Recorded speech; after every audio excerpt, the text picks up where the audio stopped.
Impact segment tonight, Senator McCain was featured prominently in the health care summit, sparring with President Obama.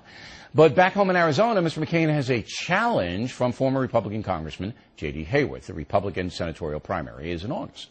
But Senator McCain is already on the offensive, trying to tie his opponent to the birther movement.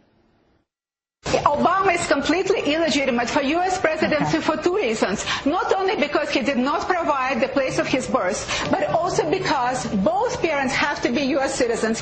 Obama knows he is not natural born, as he knows where he was born, and he knows he was adopted in Indonesia. Sad fact is, questions continue.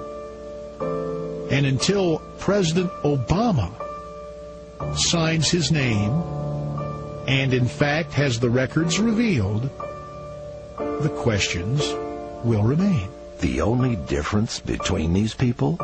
Only one is running for the U.S. Senate.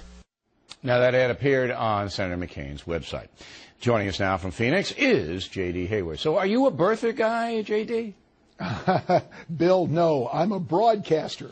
And those comments were taken from a radio program where I was a catalyst for conversation. Just imagine, Bill, if every topic you brought up on The Factor, bloggers said you were an instant advocate for whomever was on. Well, they do already. That's what Media Matters does. Yeah, well, okay. If I mention the word black, I'm anti-black. If I mention the word gay, I'm homophobe. You know what it is. Okay. So I want you to tell the American public how you view the birther movement. Is it legitimate? Do you believe that he might not be, the president might not be American? Bill, I view this entire debate as esoteric. It's as esoteric as arguing about the eligibility of Chester Alan Arthur well over a century after he served as president. Look, Barack Obama's the 44th president of the United States. His election is certified. I believe he was born in Hawaii. I made certain statements on the air to provoke conversation. That's what happens in broadcasting.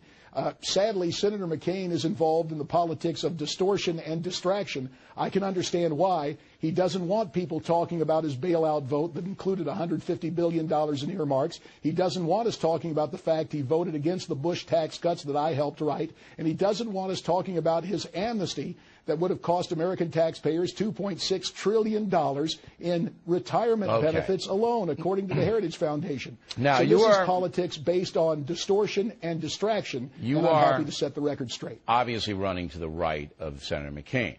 But in Arizona, 74% of GOP primary voters have a favorable opinion of McCain. I think the favorable on you is 58%. Also in Rasmussen, which is a good polling service, as you know, you're down 53 to 31. So you're gonna run to the right of McCain. He's gonna have plenty of money. He's been around for a long time. He got a lot of rich friends. So how are you gonna beat him? Well, I'm going to beat him by simply appealing to the voters in the Arizona Republican primary in August. Do you have enough? Do you have enough money to do? I apologize That's for all right. I have one too. Belies the warm reception we've gotten across the state. A couple other notes on polling.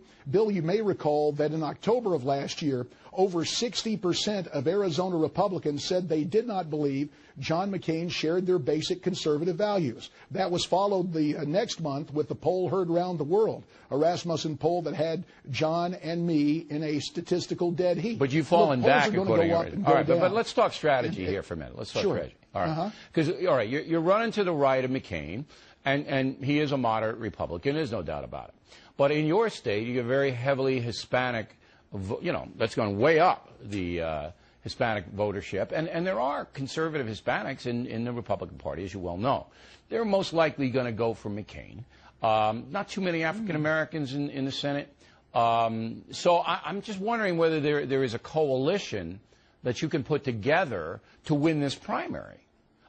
Oh, there is, Bill. And first of all, your analysis is partially correct of Hispanic Republicans, but the case is, I would just caution everyone, beware the myth of the monolith.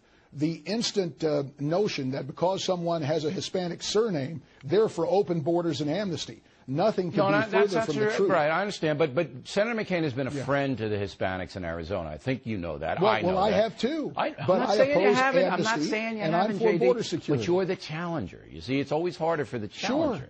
Sure. Okay, now. Well, no, there are a variety of issues, Bill. where John is just out of step with Arizona Republicans and Arizona conservatives. I outlined them earlier. I mean, the bailout vote, this week he was trying to do damage control, claiming he was misled on that vote. Now, stop and think about it. With all due respect, and we all think the world of John McCain, his service and his sacrifice, but he was saying earlier this week that based on his experience, he could do more for Arizona. Well, when you go out and say, wait a minute, I was misled on a very important vote, that doesn't make the case. And more so, with all due respect to John, I challenge Arizonans viewing us tonight, stop and think. Over the last decade, what has John McCain specifically done for Arizona? All right. Now, I got it. You know, we have. I think we all respect that. Okay. We've invited Senator McCain on the program anytime he wants to reply to JD. It's going to be a good race, JD, and that's what democracy is all about. Two strong candidates, putting it out there. We're going to follow it, and we appreciate you coming on Factor. Thank you. Hey, thank you. And remember, O'Reilly viewers, a special reception at the website, jdforsenate.com. A special reception. I hope you're going to give them something if they come in there, JD. It's a nice welcome, Bill. All right, Check it out. nice welcome. Directly ahead, the killer whale.